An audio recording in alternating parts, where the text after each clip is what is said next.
जय शंकर भगवान की। प्राणपति शिव जी के चरणों को हृदय में धारण करके पार्वती जी वन में जाकर तप करने लगी। पार्वती जी का अत्यंत सुकुमार शरीर तप के योग्य नहीं था, तो भी पति के चरणों का सिमरन करके उन्होंने सब भोगों को तज दिया। स्वामी के चरणों में नित्य नया अनुराग उत्पन्न होने लगा और तप में ऐसा मन लगा कि शरीर की सारी सुध बिसर गई। 1000 वर्ष तक उन्होंने मूल और फल खाए, फिर 100 वर्ष साग खाकर बिताए। कुछ दिन जल और वायु का भोजन किया और फिर कुछ दिन कठोर उपवास किए, जो बेलपत्र सूख कर पृथ्वी पर गिरते थे। 3000 वर्ष तक उन्हीं को खाया, फिर सूखे पर्ण पत्ते भी छोड़ दिए। तभी पार्वती का नाम अपर्णा हुआ।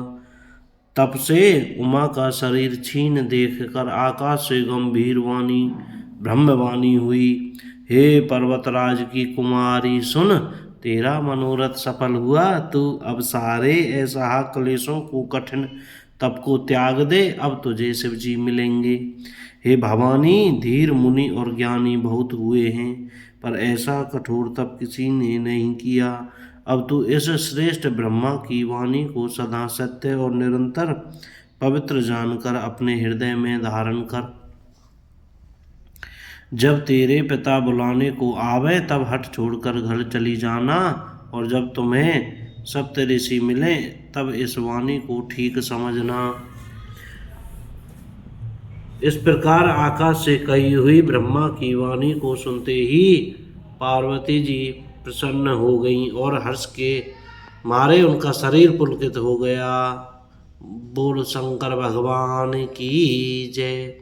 याज्ञवल्क्य जी भारद्वाज जी से मिले कि मैंने पार्वती का सुंदर चरित्र सुनाया, अब शिव जी का सुहावना चरित्र सुनो।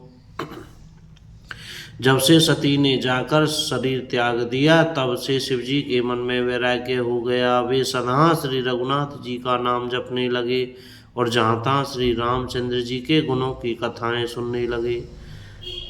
चिदानंद सुख के धाम, मोह मद और काम से रहित शिव जी संपूर्ण लोकों को आनंद देने वाले भगवान श्री हरि श्री रामचंद्र जी को हृदय में धारण कर भगवान के ध्यान में मस्त हुए पृथ्वी पर विचरने लगे।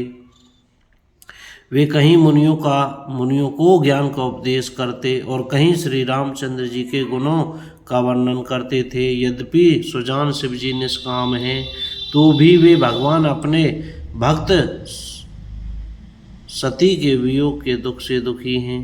इस प्रकार बहुत समय बीत गया। श्री रामचंद्र जी के चरणों में नित नई प्रीति हो रही है। शिव जी के कठोर नियम, अनन्य प्रेम और उनके हृदय में भक्ति की अटल टेक को जब श्री रामचंद्र जी ने देखा, तब कृतज्ञ उपकार मानने वाले कृपालु रूप और शील के भंडार महान तेज पुंज भगवान श्री रामचंद्र जी प्रकट हुए।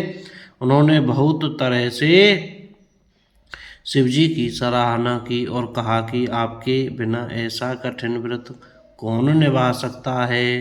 बोल शंकर भगवान की जय।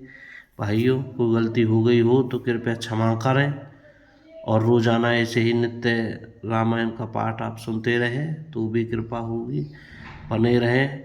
बोलो जय सिया राम, श्री राम जय राम, जय जय राम।